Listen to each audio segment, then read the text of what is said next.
now, ladies and gentlemen, it is indeed an honor to invite on the dais Honorable Minister Shri Piyush Goyal ji to address the august gathering. Let's welcome him with a thunderous round of applause.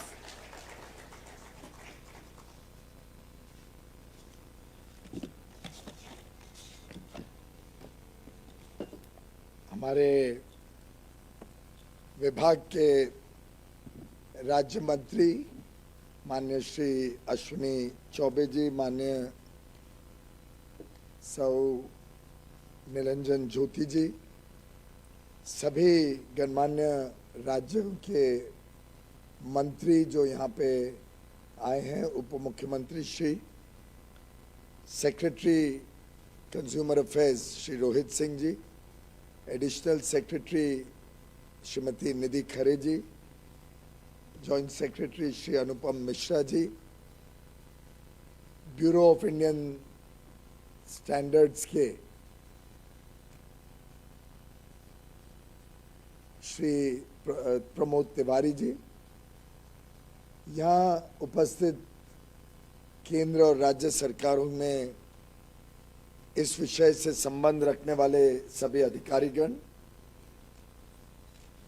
कई संस्थाओं के भी आज प्रतिनिधि हमारे साथ जुड़े हैं, खासतौर पे उपभोक्ताओं के साथ जो संबंध रखते हैं। कई इंडस्ट्री एसोसिएशंस के भी मित्र यहाँ पर उपस्थित हैं। मीडिया के मेरे मित्र भाई और बहनों, मैं आप सबका स्वागत करता हूँ और अच्छा लगता है जब सभी विषय को गंभीरता से लेके गंभीरता उसकी समझते हुए चर्चा के लिए समय निकालते हैं, समय देते हैं, विषय की गहराई में जाके उसमें से समाधान निकालने के लिए जब संयुक्त प्रयास होता है सभी का, तब मैं समझता हूं कि आउटकम्स अच्छे मिलते हैं। मेरी तो उम्मीद रहती थी कि ज़्यादा राज्यों के मंत्री आए और सौभाग्य हो इस महत्वपूर्ण चर्चा में। सर्टेनली थोड़ा दुख होता है कि राज्य इस विषय को उतना सीरियसली नहीं ले रहे हैं जितना लेना चाहिए, और अच्छा रहता अगर बाकी राज्यों के भी मंत्री आते तो एक सभी के व्यूज टेबल पे आते, सभी की सहमति अच्छी बनती। मुझे उम्मीद है कि हमारे जो मंत्री आए हैं वो शाम तक रहें और देखें कैसे इस पूरी चीज और इसके साथ भी अगर कोई और जुड़े हुए उपभोक्ता मामले के विषय उनके संज्ञान में हो तो उसके बारे में जितना हमें इनपुट दे सकें हम उससे लाभान्वित होंगे। हमारे काम की प्रक्रिया में, हमारे कानूनों में काम को किस प्रकार से इम्प्लीमेंट किया जा रहा है, उसमें अगर कोई और सुझाव भी हो आज के दिन भर की बैठक में और उसके बाद भी, तो हम उसका स्वागत करते हैं, खुले दिल से, खुले मन से स्वागत करते हैं। पर ये जरूर इन्फॉर्म करना, जो जो मंत्री नहीं आए हैं, जो जो राज्यों के और उनके अधिकारी आए होपफुली यहाँ पे होंगे, please do convey to your ministers that we missed them and we would have been very happy if they would have joined us and participated in this very important discussion. आज जो भी निर्णय लेना है, आज शाम तक कुछ ना कुछ निर्णय लेके ही उठेंगे, और मुझे लगता है हमारे पास एक अच्छा नॉर्थ ईस्ट से भी हैं, नॉर्थ इंडिया से भी हैं, दक्षिण से भी हैं, केंद्र दिल्ली से भी हैं, देश का सबसे बड़ा राज्य उत्तर प्रदेश के मंत्री हैं। तो मुझे लगता है वी आर वेल रिप्रेजेंटेड, और इनकी सहभागिता हो तो बाकी सबकी हम समझें कि उनको इंटरेस्ट नहीं है या उनकी सहमति है हमारी बातों से। और इससे ज़्यादा मतलब हमने कम से कम वीडियो कॉन्फ्रेंस के माध्यम से कोविड के दिनों में चर्चाएं की, हमने कई बार इस विषय पे यहाँ पे भी चर्चा की है। अब इससे बियॉन्ड तो और ज़्यादा कंसेंसस बिल्डिंग नहीं हो सकता, तो आज कुछ आउटकम्स के साथ ही हमने उठना चाहिए। मुझे एक वाक्य याद आता है जो काफी फेमस है, एक किताब में पढ़ा था, a good discussion increases the dimensions of everyone who takes part. ऐसा नहीं है कि जब हम चर्चा करते हैं तो सिर्फ हम ही को लाभ हो रहा है, या केंद्र सरकार को या इस विभाग को लाभ हो रहा है, चर्चा में से आप सबको भी लाभ होता है। आप सब भी उसमें से कुछ निचोड़ लेके जाते हैं। आप सबको भी अपने अपने काम में कुछ ना कुछ नए तरीके से, जैसा दीदी ने कहा, परिवर्तित रूप से सोचने के लिए, आगे काम करने के लिए शायद कुछ नई विचार आए, कुछ प्रोत्साहन मिले। तो इससे ये गिव एंड टेक होता है। Discussion is always two way, और इसीलिए आप सबने समय निकाला। मैं उसके लिए आप सबका तहे दिल से धन्यवाद करना चाहूंगा, जो भी आज इस कार्यशाला में उपस्थित है। आप सोच रहे होंगे मैं इतनी सारी किताबें क्यों लेके आया। आजकल मैं कौटिल्य की अर्थशास्त्र पढ़ रहा हूं, और ये भी मुझे एक राज्य के मंत्री ने ही दी थी कुछ समय पहले। अब वो नहीं है मंत्री, लेकिन जब उन्होंने दी थी और मैंने पढ़नी शुरू की, तो आप सोचिए कितनी पुरानी है। कब चाणक्य ने इस विषय को गंभीरता से पूरा डॉक्यूमेंट किया। और ये मैं इससे कह रहा हूं कि हम तो आज बैठे हैं, हम अंतर्राष्ट्रीय स्तर के सब कानून देखते हैं, लेकिन जब मैं पढ़ रहा था तो उसमें आया the chief controller of weights and measures, अर्थशास्त्र में लिखा। उसमें रिस्पॉन्सिबिलिटीज का जिक्र किया है। मेन पार्ट रिस्पॉन्सिबिलिटीज का है, पनिशमेंट की सिर्फ एक ही लाइन है, ओनली वन लाइन। मैं इसलिए ये बताना चाह रहा हूं आपको कि ये काम बड़े जिम्मेदारी का है। तो कहते हैं ना, with great power comes great responsibility. तो हमारे जितने अधिकारी इसमें जुड़े हुए हैं, पहले कैसे होता था, क्या होता था, उसमें मैं जाना ही नहीं चाहता। उसके बारे में जाऊंगा तो मुझे अपने खुद के स्वयं के अनुभव भी याद आएंगे जब मैं बिजनेस करता था। फिर याद आएगा मुझे कितना हैरेसमेंट झेलना पड़ा है इस विभाग से। फिर याद आएगा किस तरीके से आके बंदूक रख के सिर पे बाकी जो भी होता था। तो मुझे वो याद नहीं करना, मुझे ये ज्यादा अच्छा लगता है याद करना, क्योंकि इसमें रिस्पॉन्सिबिलिटीज पे बल दिया गया कि हम सबकी सामूहिक कर्तव्य है। ये जो विषय है, ये ऐसा नहीं है कि कोई केंद्र सरकार ने कानून बना दिया और एक खुली छूट मिल गई। ये कर्तव्य है कि उपभोक्ता के साथ कोई अन्याय ना हो, पर हमारा कर्तव्य उतना ही व्यापारी की तरफ या उद्योग की तरफ भी है कि उनका भी जीना हराम नहीं कर सकते, उनका भी जीना या उनको भी प्रताड़ित नहीं कर सकते, उनका भी काम सरल तरीके से चले। कौन बेईमानी करता है और क्या बोनाफाइड मिस्टेक है, उसको बड़े सरल तरीके से सब समझते हैं।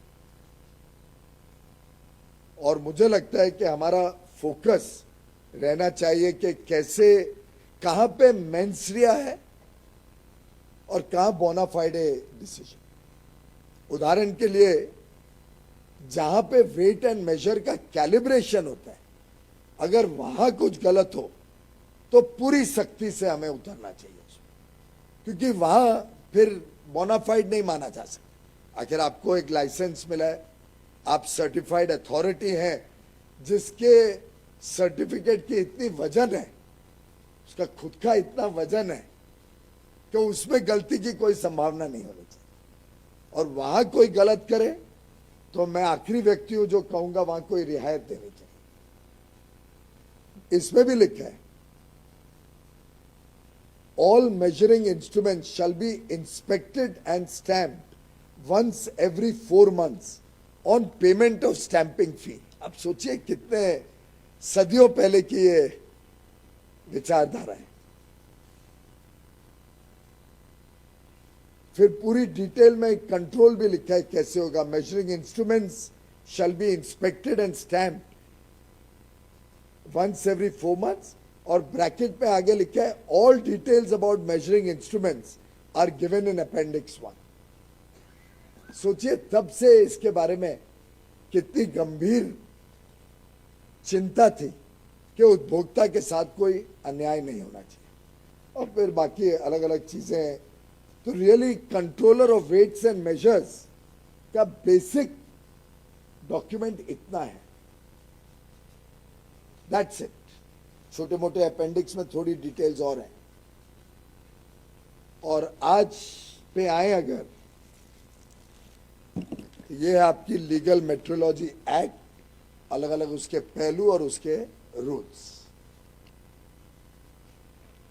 कौन सा व्यापारी, कौन सा उद्योग, मैं तो समझता हूं बड़े से बड़ा भारत का उद्योग, कौन सा उपभोक्ता इसके ऊपर समझ के कार्रवाई कर सकते हैं। मेरे समझ के बाहर है, मुझे मालूम नहीं अधिकारियों को ज्यादा इसकी जानकारी होगी। मैं अभी अभी इसका एक हिस्सा देख रहा था, मुझे अभी ध्यान आया बैठे बैठे, तो एक किताब मंगाई, भाई मार्जिन ऑफ एरर क्या दिया, what is the margin of error. तो अधिकारियों ने मुझे अभी मार्जिन ऑफ एरर बताया, शायद 10 किलो पे 1.5 ग्राम, 1.5 ग्राम्स, 10,000 ग्राम में 1.5 ग्राम्स। अब मैं उसको इससे नहीं आर्ग्यू कर पाया क्योंकि मुझे बता दिया गया ये अंतरराष्ट्रीय मानक है, this is the standard all over the world. अगर वैसा है तो मैं तो वर्ल्ड स्टैंडर्ड से दूर नहीं जा सकता। इनफैक्ट शायद 50 किलो पे तो वो 7.5 ग्राम है। मेरी समझ के बाहर है। जो गोनियों में आप अनाज देते हो, हमारा ही विभाग है ना दूसरा, food and public distribution, 50 kilo की गोनी होती है, उसमें 7.5 ग्राम कोई मेजर करके बता दे मुझे। 7.5 ग्राम की एक्यूरेसी पे हम खरीदते हैं। I think it will be eighth wonder of the world problem. मैं इससे ये कह रहा हूं कि हमने सबने मिलके सोच समझ के और सरलीकरण करना पड़ेगा कि कैसे ये पूरा प्रोसेस ईमानदार व्यवस्था की तरफ जाए। जो गलत कर रहे हैं उनके ऊपर सख्त से सख्त कार्रवाई हो, लेकिन हमें प्रैक्टिकली भी सोचना पड़ेगा क्या संभव है क्या नहीं है। हो सकता है कि आपके ये इंटरनेशनल स्टैंडर्ड्स के हिसाब से तो हमें जाना है, लेकिन वो किन प्रोडक्ट्स पे किस टाइप की चीज के ऊपर अप्लाई करेगा। हाँ, अगर कोई सोना खरीदने जाए तो शायद ग्राम्स में भी मिलीग्राम्स की टॉलरेंस होगी। ऑब्वियसली 50,000 रुपए किलो का कितने का सोना बिकता है, पर 50,000 रुपए किलो का एक प्रोडक्ट और 20 रुपए 15 रुपए 50 रुपए का एक प्रोडक्ट जो ठेले पे एक दुकानदार अपना सब्जी वाला बेचता है, ये तो सभी को अप्लाई करता है ना। और प्रताड़ित कौन किया जाता है सबसे ज्यादा? छोटा ही आदमी। ये जो आपने 1 लाख केसेस के अभी आंकड़े दिए, अभी मैं आंकड़े भी देख रहा था, 1 लाख कुछ केसेस के आंकड़े थे ना आपकी प्रेजेंटेशन में। 1,13,000, 1,26,000, फिर कोविड काल में थोड़े कम हुए पिछले 2 सालों में। अब आपने वो आंकड़े देखे सबने। Can you put that slide on again please, whoever is controlling the computer?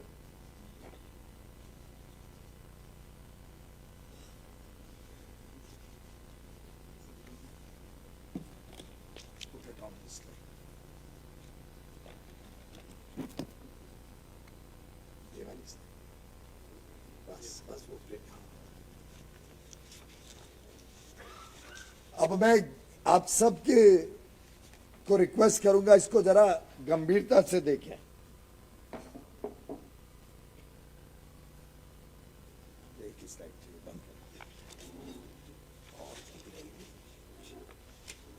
अब इसको आप गंभीरता से देखिए इस स्लाइड को। मतलब मुझे कुछ कहना ही नहीं पड़े वैसी ये स्लाइड है। और मीडिया के हमारे बंधु इस रूम में हैं। मैं इससे मीडिया को भी साथ में रखा इस सत्र में कि मैं चाहता था कि मीडिया इस बात को देश भर में उजागर करे और उससे देश के जो सब राज्य हैं जिन्होंने ऑब्जेक्ट किया है डिक्रिमिनलाइजेशन इस एक्ट को, उन सबका पर्दाफाश हो। क्या सोच है वो, क्या आपके मन में क्या खोट है जिसके कारण सब इस डिक्रिमिनलाइजेशन को अपोज कर रहे हैं राज्य। ये बात जनता के बीच में जानी चाहिए। अब आप देखिए, पहला ऑफेंस बुक होता है, कंपाउंड भी हो जाता है, 2-5 हजार 2,000 1,500 जो भी फीस होती होगी, उसके अंदर मैं नई डिटेल में जा रहा हूं। मैं आज तक नहीं समझ पाया हूं, मुझे अब इस विभाग में 1.5 साल हो गया, और 1.5 साल से इस काम के पीछे लगने के बाद कुछ मात्रा में दुखी होकर आज की एक कार्यशाला रखी है। मुझे आज तक कोई इसका जवाब नहीं दे पाए। लीगल मेट्रोलॉजी के कुछ ऑफिसर्स मुझे सुनाते रहते हैं, नहीं साहब लोग इतना डर जाते हैं पहला ऑफेंस के बाद कि दूसरा ऑफेंस होता ही नहीं है। इस देश में तो फांसी की सजा भी जिस चीज पे है उस पे भी सीरियल ऑफेंडर्स और रिपीटेड ऑफेंडर्स इससे ज्यादा होंगे फांसी की सजा के। अब पहला जो ऑफेंस है 1,13,000, इसमें सबसे अधिक है for use of unverified weight और मेजर्स। अब एक बार उसने ये ऑफेंस किया अनवेरिफाइड वेट और मेजर, उसके बाद पूरे साल भर, किसी कोई अप्रैल में भी बुक हुआ होगा, पूरे साल भर उसने कभी नहीं किया अनवेरिफाइड वेट और मेजर, तो फिर तो हर साल ये आंकड़ा खत्म हो जाना चाहिए था। अभी आस्ते आस्ते 0 पे आ जाना चाहिए था। अब अगर 11 महीने के लिए आदमी सुधर गया तो लाइफ लॉन्ग सुधर जाएगा। पर जब डिटेल्स निकाली तो सेम ऑफेंडर को 3 बार इन 4 सालों में चालान कटा है। मैं आपके सामने सिर्फ ये प्रश्न उठा रहा हूं। सब लीगल मेट्रोलॉजी के ऑफिसर्स आए हैं ना, जिन्होंने सबसे ज्यादा ऑब्जेक्ट किया या अपने अपने मंत्रियों को या सरकारों को कन्विंस कर दिया कि इस पे डिक्रिमिनलाइज नहीं करना चाहिए, मैं उनसे सवाल पूछ रहा हूं। इतना आपकी ताकत है और 2-3 हजार रुपए के चालान की इतनी ताकत है कि आदमी फिर 11 महीने कोई ऑफेंस नहीं करते और फिर अगले साल फिर से आप पकड़ लेते हो उसको। इसमें उपभोक्ता का कहां लाभ हो रहा है? अच्छा, वैसे तो ये जरूर बात सच है कि कई लोग मिसयूज भी करते हैं, और कई लोग, अगर ऐसे आप 50 किलो पे 7.5 ग्राम का, चाहे अंतर्राष्ट्रीय मानक ही क्यों ना, अगर आपकी टॉलरेंस है, तो I would like all of you all to see कि आपके यहाँ सिस्टम क्या है। मेरा तो मानना है कि जो अधिकारी जाके दुकान पे चेक करता है, मुझे तो उसकी मशीन भी कैसे 7.5 ग्राम 50 किलो की मशीन एक्यूरेट रहेगी जब वो उसको उठा के लेके जाएगा अपनी गाड़ी में या जैसे भी जाता होगा। गाड़ी तो होगी सब लीगल मेट्रोलॉजी के ऑफिसर्स के पास।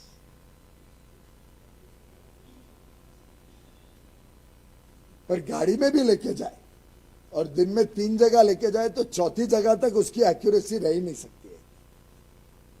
फिर मुझे समझाने की कोशिश की, मैं इससे बाहर गया था समझने के लिए, क्योंकि आज ध्यान आया कि मैं उतनी डिटेल में नहीं गया हूं कि अफसर चेक कैसे करते हैं दुकान में जाके। बोला नहीं, वो मशीन लेके जाते हैं, उसके पास उसका स्टैंडर्ड अप्रूव वेट है, उससे कैलिब्रेट करता है फिर मशीन, और फिर व्यक्ति का वजन उस पर चेक करके डिसाइड करता है। तो अगर ये बात सच है कि आपको हर बार चेक करने के पहले अगर आपको ही खुद की मशीन को रिकैलिब्रेट करना पड़ता है, समझ रहे हैं ना मेरा इशारा?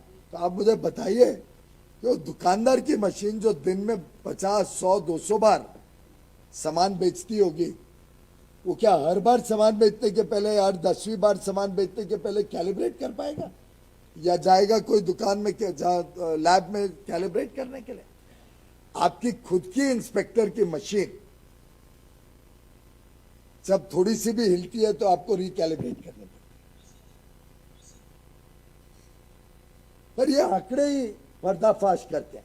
अच्छा, मैंने ये अक्टूबर 20 से शुरू किया था ना मामला, तो उसके बाद भी आप देख लीजिए 21-22 मेरे मन में था कि अब ये मामला उजागर हुआ है तो शायद अब सेकेंड ऑफेंस बढ़ा के जस्टिफाई करने की कोशिश होगी कि जरूरी है, क्योंकि लगभग कई राज्यों ने इसको ऑब्जेक्ट किया, पर वो भी नहीं है। सिस्टम परफेक्ट है, सिस्टम में कोई बदलाव नहीं। और ईमानदारी ऐसी आ जाती है एक 4000 2000 के चालान के बाद कि 3 ही सेकेंड ऑफेंस 2021 में। कोविड में दुकानें कुछ समय के लिए जरूर बंद हुई थी, पर ऐसा नहीं हुई थी कि सेकेंड ऑफेंस कोई कर ही नहीं रहे। अच्छा, वैसे तो कोविड में दुकानें बंद हुई 3 महीने के लिए समझो, उसके बाद जब खुली होगी तब तो वैसे ही बहुत केसेस मिल जाते सेकेंड ऑफेंस वाले।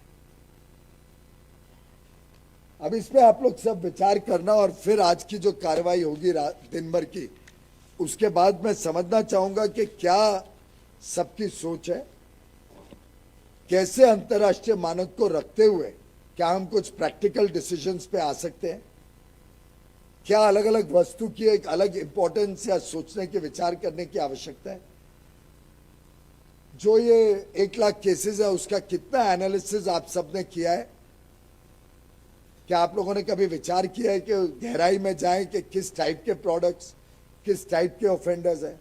क्या ठेले वाले के ऊपर वही मापदंड लगेगा जो सोने की दुकान पे लगता है?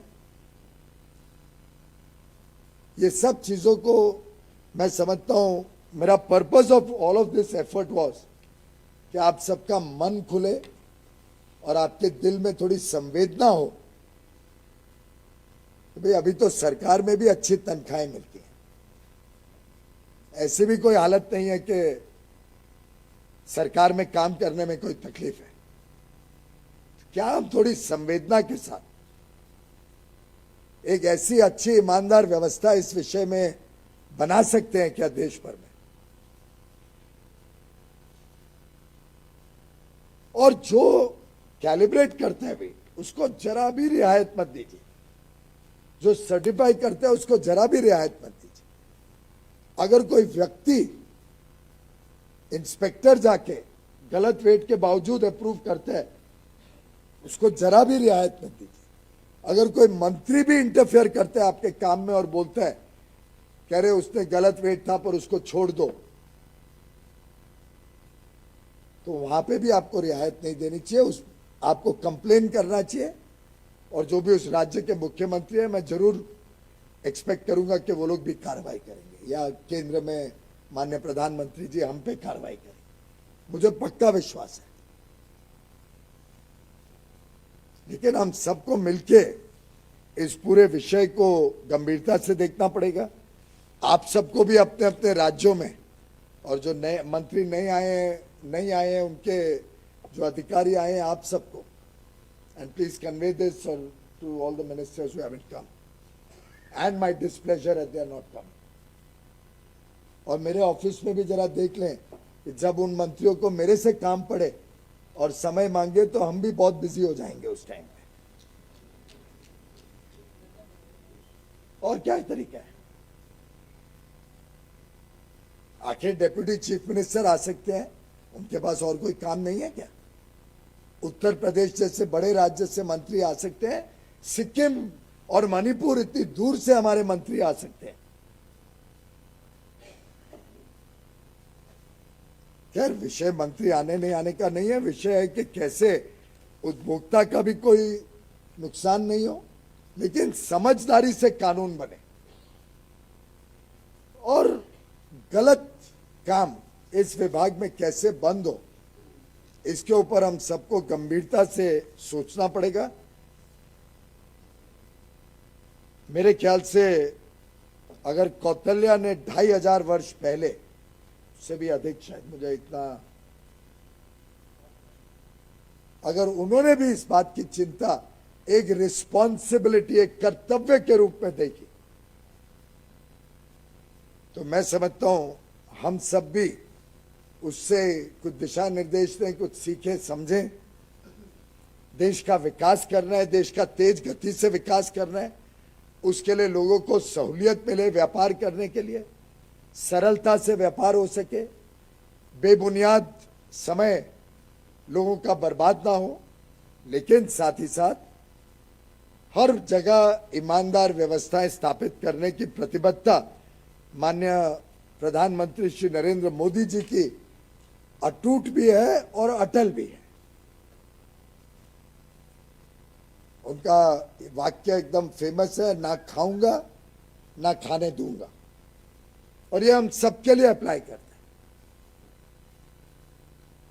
और मेरा आप सबसे आग्रह है कि हम सिर्फ जागो ग्राहक जागो एक मात्र स्लोगन नहीं बना के छोड़, विषय को गंभीरता से देखें, कंज्यूमर्स की अवेयरनेस के लिए प्रोग्राम्स करें, कंज्यूमर्स को समझाएं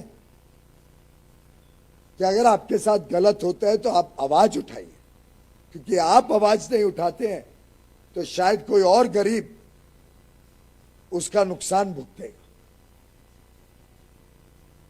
हमारी कंज्यूमर ऑर्गेनाइजेशंस भी आज उपस्थित हैं। मैं आपसे भी चाहूंगा, और इसमें खासतौर पे जो पढ़े लिखे हमारे लोग हैं, हमारे जो मिडिल क्लास है, उसने इस विषय को गंभीरता से लेना चाहिए। हमारी कंज्यूमर ऑर्गेनाइजेशंस ने वहां पे इस विषय को उजागर करना चाहिए। कई बार सामान्य आदमी इतना ज्यादा उसके पास समय नहीं होता है, इतना ज्यादा इन चीजों को सोचता है कि भाई ये तो मुझे प्रधानमंत्री नरेंद्र मोदी जी ने वैसे ही बहुत अनाज दे दिया, 5 किलो हर व्यक्ति को हर महीने 25 महीने तक मिले, बहुत अनाज दे दिया। गरीब आदमी शायद सोच सकता है कि ठीक है, आधा किलो कम मिला है या 100 ग्राम कम मिला, मैं कहाँ भागूंगा, कल वो फेयर प्राइस शॉप वाला मेरे ही पीछे पड़ जाएगा या अधिकारी मुझे ही तंग करेंगे और मैं कहाँ कंप्लेन करूं। हो सकता है उनके लिए कठिनाई भी हो, पर जो जागृत समाज है, जिसको इन चीजों की चिंता है, जिसको ध्यान आता है कि छोटी छोटी चीजों से समाज बिगड़ता है, समाज की सोच बिगड़ती है।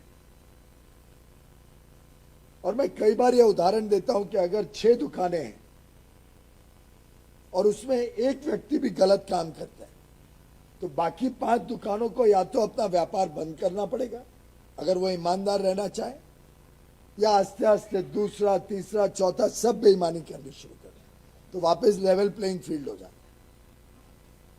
पर क्या ये इस देश और समाज के लिए अच्छा है? क्या हम इस प्रकार की व्यवस्थाएं स्थापित करना चाहते हैं, हमारे बच्चों के पास छोड़ना चाहते हैं? अगली पीढ़ी को ये विरासत में हम सब की वजह से ये छोड़ के जाना चाहते हैं? इस पे जरा आप सब लोग विचार करिए। और मैं समझता हूं हम सबका संयुक्त दायित्व है, इट्स अ कलेक्टिव रिस्पॉन्सिबिलिटी, और हम सबको मिलकर इसके ऊपर काम करना पड़ेगा कि व्यवस्थाएं भी अच्छी हो, सरल हो, बेईमानी बंद हो, लेकिन उपभोक्ता का भी पूरी तरीके से ख्याल रखा जाए और प्रैक्टिकल तरीके से, recognising international standards and all. पर मुझे लगता है प्रैक्टिकल भी होना पड़ेगा, हमारे अधिकारियों की भी सुननी पड़ेगी कि भाई उनके पास इंफ्रास्ट्रक्चर एडिक्वेट है कि नहीं। क्या आस्ते आस्ते हम कोई तरीके से सबको डिजिटल वे स्केल्स की तरफ लेके जा सकते हैं क्या, कि पुराना ही वो वजन काटा अभी तक चल रहा है? डिजिटल में किस तरीके से उसको रखना पड़ता है, टेम्परेचर के हिसाब से क्या उस पर इंपैक्ट आता है? आखिर अभी आप बता रहे थे जब मैंने पूछा आपको कि ट्रांसपेरेंट कुछ लग सकता है क्या, जो ट्रेडिशनल था कि यहाँ पे जो वेट है उसके अंदर पीछे होल कर देते थे, ये तो पुराने जमाने की बात है, पता नहीं आज भी चलता है कि नहीं। तो एक सुझाव किसने दिया था कि जो भी लोहे का वेट है अगर उसके ऊपर एक ट्रांसपेरेंट कवरिंग हो जाए, या कोई ट्रांसपेरेंट वेट ही बन सकता है क्या इस एक्यूरेसी का? I don't know, I am not a science person, मैं तो सिंपल चार्टर्ड अकाउंटेंट हूं, मुझे टेक्निकल इसकी इतनी जानकारी। पर कैन वी फाइंड वेज जिससे उपभोक्ता को भी ध्यान में आए कि मेरे साथ कोई अन्याय नहीं हो रहा है? और अगर ऐसा नहीं है तो हमारे अधिकारी जो भी इस विषय को देखते हैं जमीन पे, धरातल पे, जो जिनकी रिस्पॉन्सिबिलिटी है, वो मेहरबानी करके इसको कैसे बिना किसी का शोषण किए अच्छे तरीके से इसको इंप्लीमेंट करें, बोनाफाइड और मैलाफाइड के बीच में डिफरेंशिएट करें, एक अच्छा बैलेंस स्ट्राइक करें लेटर ऑफ द लॉ और स्पिरिट ऑफ द लॉ में। लेकिन स्पिरिट को भी अहमियत है कानून सिर्फ अक्षरशः जो लिखा होता है वही नहीं होता है, उसका प्रियम्बल बताते हैं उसकी स्पिरिट क्या है, कानून का टाइटल बताते हैं उसकी स्पिरिट क्या है। और वास्तव में इसको सिंप्लीफाई करने के लिए हम सब ने प्रयास करना पड़ेगा और उसमें आप सबकी सहमति आवश्यक है, क्योंकि ये इम्प्लीमेंट तो आप लोग करते हैं। मैं रूल्स भी देख रहा था, माय गॉड, ये रूल्स तो I am a law graduate पर मैं भी नहीं समझ पा रहा हूं। कोई एक पैराग्राफ, एक जगह रूल मैंने देखा जिसमें 8 अलग अलग पैराग्राफ्स को रेफर किया गया। मतलब वो समझने के लिए शायद ऑर्डिनरी लॉयर भी नहीं, हमको कोई सीनियर काउंसिल सुप्रीम कोर्ट में जाना पड़े। नहीं सर, जो है सर बाद में आप अपने जब आपका सेशन होगा उसमें, तो मेरा सुझाव है कि सरलीकरण, डिक्रिमिनलाइजेशन, इन सब चीजों को हम बहुत सीरियसली काम करें और नॉन कंप्लायंस जहां भी है उसको कैलिब्रेटेड वे में कैसे इसको हमने एक्शन लेना है, क्या तरीका हो सकता है जिससे ईमानदार व्यवस्थाएं नीचे तक पहुंचे, वैलिडेशन और वेरिफिकेशन का प्रोसेस कैसे अच्छा हो सकता है, पर साथ ही साथ बिजनेसेस को कॉन्फिडेंस आए, निवेशकों को कॉन्फिडेंस आए कि भारत में आओ, आपके साथ अगर आपने गलत किया तो सख्त से सख्त कार्रवाई होगी, हैबिचुअल ऑफेंडर्स को जरा भी कुछ बख्शा नहीं जाएगा, छोड़ा नहीं जाएगा। लेकिन जहां भी ईमानदार व्यवस्था को प्रोत्साहन दे दिया जा सके उसके प्रति भी हम सब सहानुभूति से काम करेंगे। ये बदलाव हम सबकी रिस्पॉन्सिबिलिटी है। कुछ थर्ड पार्टी एजेंसीज वगैरह को भी एक्रेडिट किया है इंस्पेक्शन के लिए, टेस्टिंग के लिए, उन सब में भी ये मैसेज क्लियर हो कि एकदम ईमानदार व्यवस्था से करना है। अगर गलत काम एक बार, 2 बार, तीसरी बार पाया जाए तो उनको ऐसा ब्लैकलिस्ट करे कि सिर्फ यहां नहीं, पूरी लेबोरेटरी और कोई काम ना कर पाए। वहां उस स्टेज पे डर होना आवश्यक है कि उनके ऊपर बड़ी रिस्पॉन्सिबिलिटी है, वो सर्टिफिकेशन अथॉरिटी है, हमारे इंस्पेक्टर्स पे बड़ी रिस्पॉन्सिबिलिटी है, ये उनकी जिम्मेदारी है, उनकी नौकरी है, उनका काम है। लेकिन अगर गलत काम को इस तरीके से चला जो अभी स्लाइड हमने देखी कि भाई पहली बार कंपाउंड करके उसके बाद खुली छूट है या कुछ और होता है, मुझे मालूम नहीं क्या होता है, तो फिर उसके ऊपर हम जरा भी छोड़े नहीं। आप लोगों ने जो कैंपेन किया है रिसेंटली हेलमेट्स पे किया, हेलमेट्स की गुणवत्ता देखने के लिए, उसमें जो कल्पना के बाहर जानकारी आई, मतलब ऐसे हेलमेट्स बिक रहे थे जो प्रोटेक्शन छोड़ो शायद और डैमेज कर दे अगर कोई एक्सीडेंट हो तो, बॉडीली डैमेज हो जाए, क्यों अगर वो अंदर ही क्रश हो जाए तो और ज्यादा नुकसान होगा जिसने पहना। मैं आपको बधाई दूंगा कि आप सबने उस पर बहुत अच्छा काम किया। देशव्यापी हेलमेट्स के ऊपर क्वालिटी कंट्रोल के दृष्टिकोण से कार्रवाई की गई है। ऐसे ही pressure cookers, cooking gas cylinders, इन सब के ऊपर भी ऑफ लेट काफी काम हुआ है, काफी चिंता की गई है, इसके लिए भी मैं आप सबको बधाई देना चाहूंगा। पर अगर हमें आत्मनिर्भर भारत बनाना है, अगर भारत के बने वस्तुओं को विश्व भर में अहमियत और उसका सही स्थान दिलाना है, जो प्रधानमंत्री जी ने आह्वान किया है कि be vocal for local and take local to global, अगर हमें उसमें सफलता प्राप्त करनी है तो मैं समझता हूं आप सबका काम उसकी एक बहुत ही महत्वपूर्ण कड़ी है। चाहे वो क्वालिटी हो, अच्छी गुणवत्ता वाला सामान देश में बिके, हर सामान अच्छा बने जिससे देश विदेश में एक ही सामान जाए। मैंने पहले भी कहा था वो मेड फॉर एक्सपोर्ट्स या एक्सपोर्ट क्वालिटी, इसको अपनी सोच और देश की सोच से निकालने की आवश्यकता है। क्वालिटी चाहे देश में बिके चाहे विदेश में एक ही होनी चाहिए और बढ़िया होनी चाहिए। वन नेशन वन स्टैंडर्ड की दिशा में भी काफी प्रगति हो रही है, हमें उसको भी और तेज गति से बढ़ाना है। मैं समझता हूं 20 मई को जब वर्ल्ड मेट्रोलॉजी डे सेलिब्रेट करने का अवसर होगा, तब तक हम ये कोशिश करें कि हम सब मिलके एक कैंपेन रूप में अगले 10-11 दिन इस विषय को रोज चाहिए तो डिस्कस करें, हैमर करें, विचार विमर्श करें, लोगों की सलाह मशवरा करें, कंज्यूमर ऑर्गेनाइजेशन से बात करें, अलग अलग स्टेट्स के अंदर भी इस पे मंथन हो और 20 तारीख तक कुछ ना कुछ एक नया पारदर्शी ईमानदार व्यवस्थाओं को प्रोत्साहन देने वाला और साथ ही साथ ग्राहकों को की चिंता करने वाला एक अच्छा लीगल मेट्रोलॉजी एक्ट की दिशा में प्रगति करें, अच्छी प्रगति करें या उसको तैयार करें, पब्लिक डोमेन में डालें फाइनल कंसल्टेशन के लिए।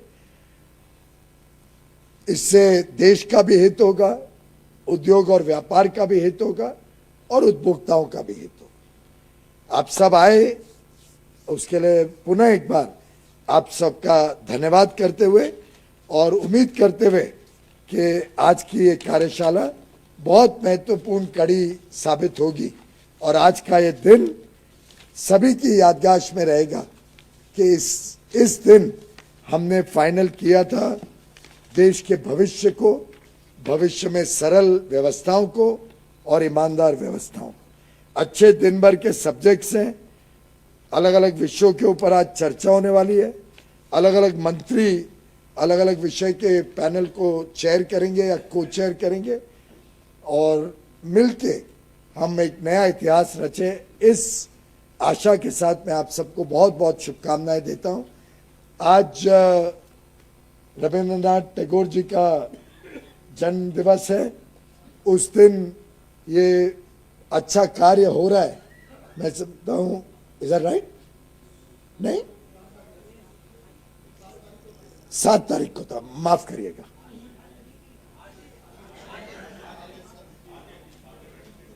आज पार्लियामेंट में फ्लोरल ट्रिब्यूट था, इससे मुझे ध्यान आया। पर अगर